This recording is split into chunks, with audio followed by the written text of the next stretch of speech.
Hello, everyone, and welcome back to the Master English channel, where learning English feels friendly, fun, and absolutely possible.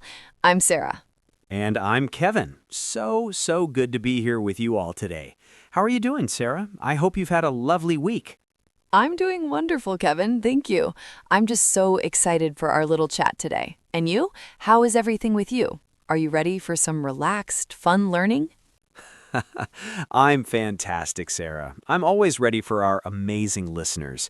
I truly love our podcast days. It's always a good time for the heart and the mind. Me too. Absolutely me too. Now, before we dive into our wonderful chat, we have a tiny favor to ask. Yes, if you're learning with us, please share this episode with just one friend who is also on their English journey. And please, if you haven't yet, hit that subscribe button. It helps us more than you know. And give us a little thumbs up too. It's super important for our channel to grow. Thank you so much. Your support truly means the world to us. Okay, Kevin, are you ready for our topic today? I am ready. Our topic today is, it's so important, Sarah. It's about a feeling every single English learner knows. You are not alone in this. Yes, exactly. It's a message of hope and encouragement. So many people feel, well, a little bad when they make mistakes or when English feels hard. But that feeling, it's completely normal. It really is normal. You know, when I first started learning English, oh my goodness, I made so many mistakes. So many. Me too, Kevin. I remember trying to say the th sounds. My tongue just didn't want to cooperate, like in think or thank you. It felt so strange. Ah, yes, that th sound. It's tricky for so many people. It's not in every language, you know. It just takes practice. A lot of practice. I used to stand in front of a mirror trying to watch my tongue move. It looked so funny. That's actually a great idea. Sometimes you need to see what your mouth is doing. That's visual learning for you. Definitely. So what about for you, Kevin? What was something that felt really hard when you started? For me, it was listening. People spoke so fast. I felt like they were singing a very fast song sometimes. All the words just blending together into one sound. Oh, I know that feeling. It's like a waterfall of sounds, right? You catch one or two words, but the full meaning, it just gets lost. Exactly. I would just nod and smile, pretending to understand perfectly, but inside my head, I was thinking, what did they just say? I did that too. I think it's a very common, polite strategy for beginners, a polite way to hide the confusion for a moment. Yes, a very polite way. But then you realize you actually need to understand, and that's all part of the beautiful learning journey. So, how did you overcome that, Kevin? What helped you with listening? Do you have any little tips for our lovely listeners? Great question. For listening, I started very slow.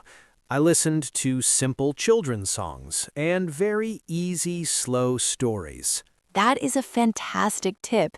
Children's materials are often so clear, with simple words. They're like perfect building blocks. Yes, building blocks.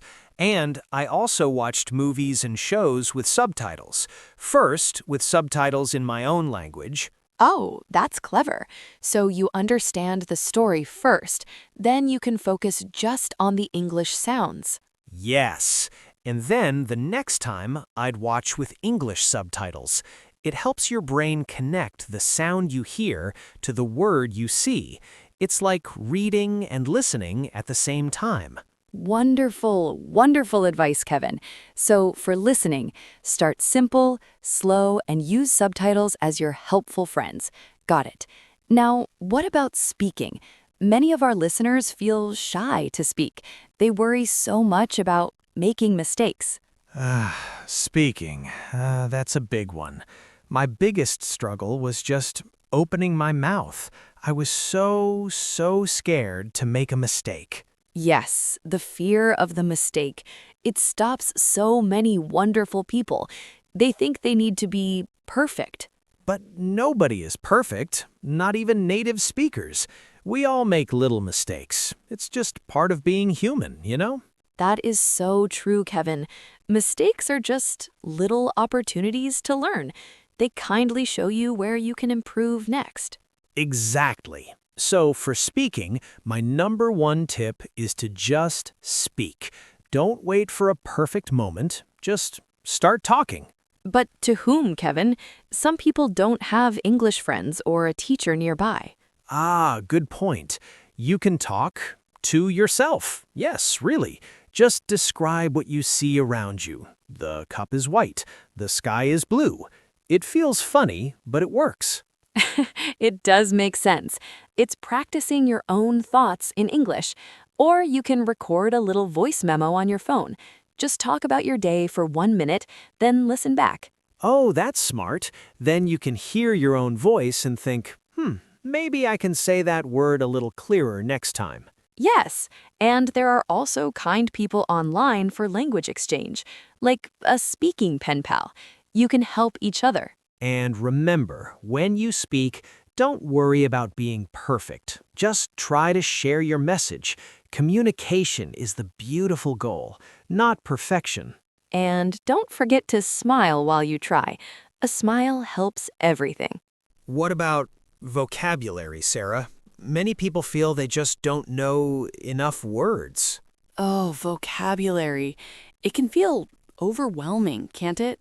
There are so many words in English. It feels like a mountain. It does. And sometimes you learn a new word today and tomorrow, poof, it's gone from your memory. So frustrating. Oh yes, that happened to me all the time. I'd learn a word, use it once, and then it just disappeared from my brain. So how did you make words stick, Sarah? What was your secret for remembering new vocabulary? My secret was to use the new word. Don't just write it down. Put it in a sentence right away. Yes, using it. That makes so much sense. Like if you learn the word happy, you say, I am happy to be here today. Exactly. And I also made little flashcards, small cards with the English word on one side and the meaning or a picture on the back. Ooh, flashcards. Simple, effective.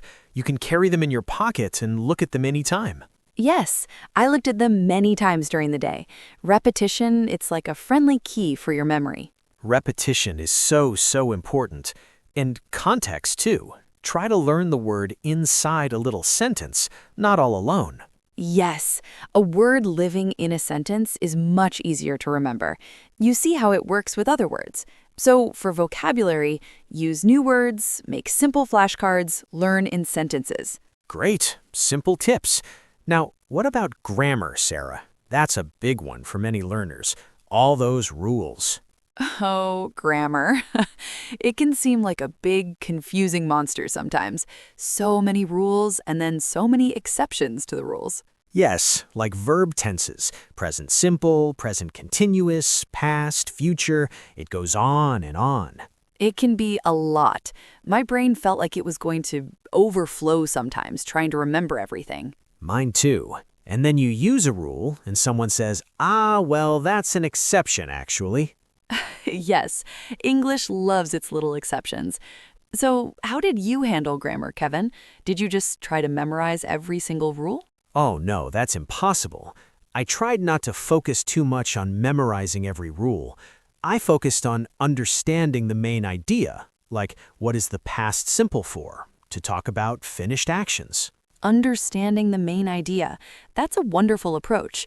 And I also read a lot. When you read, you see grammar living naturally in sentences. Your brain starts to absorb it without forcing it. Yes, reading helps your brain learn the patterns. And I also had one simple, friendly grammar book for beginners. Not a huge textbook, just a simple, clear guide. Perfect. So for grammar, focus on the main idea, read a lot for fun, and use one simple guide. Good, gentle plan. What about Motivation, Sarah.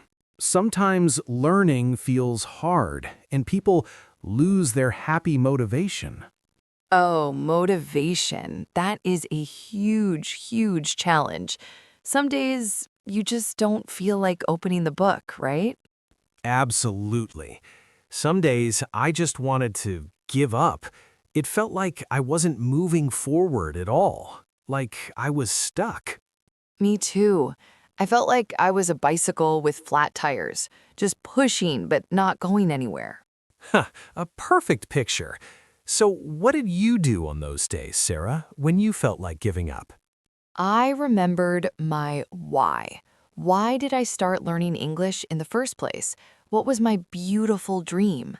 Yes, remembering your why is so powerful. Was it for travel? For a job? To understand movies without subtitles? Exactly. My why was to connect with people from all over the world. That thought, it always motivated me again. That's a great why.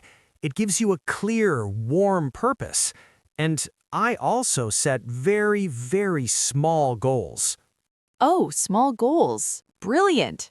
Not, I will be fluent in 1 month. No, more like, I will learn 3 new words about food this week. Something small and achievable. Yes, those small wins make you feel so good. They build your confidence, step by little step. So, for motivation, remember your beautiful why, set tiny, happy goals, and celebrate every little step, even just understanding one new sentence. Yes, give yourself a little mental high five. You deserve it. Now, Sarah, some learners feel embarrassed when they make a mistake. How can they overcome that shy feeling? Oh, embarrassment. Nobody likes to feel silly, but mistakes, they are part of learning. Imagine a baby learning to walk. They fall down many times. Do they stop trying? No, they get up and they try again. And we should be like that brave baby. Fall, get up, try again. Exactly. So, my advice is change how you see mistakes. See them as helpful friends, not scary enemies. Friends who show you what to learn next. That's a beautiful way to think about it. And remember, everyone makes mistakes. It's 100% normal. And most people are kind and want to help you. Yes, be brave. Don't compare your journey to anyone else's. Your path is unique. Celebrate your own small, wonderful victories. Focus on your own progress, not on someone else's. That is so important. So, to all of you listening, remember this. You are not alone. Every single person learning English has felt exactly what you feel. It's part of the journey. Embrace the little struggles, learn from them, and keep going. You absolutely can do this. And we are right here with you every single step of the way on the Master English channel. So please, if this chat helped your heart today, share it with one friend. Subscribe to our channel. And tell us in the comments, what was your biggest struggle when you started learning English? We read every comment and we love hearing from you. Thank you from our hearts for learning with us today. Keep practicing, keep smiling. Be patient with your wonderful self. We believe in you. Goodbye for now. Goodbye, everyone.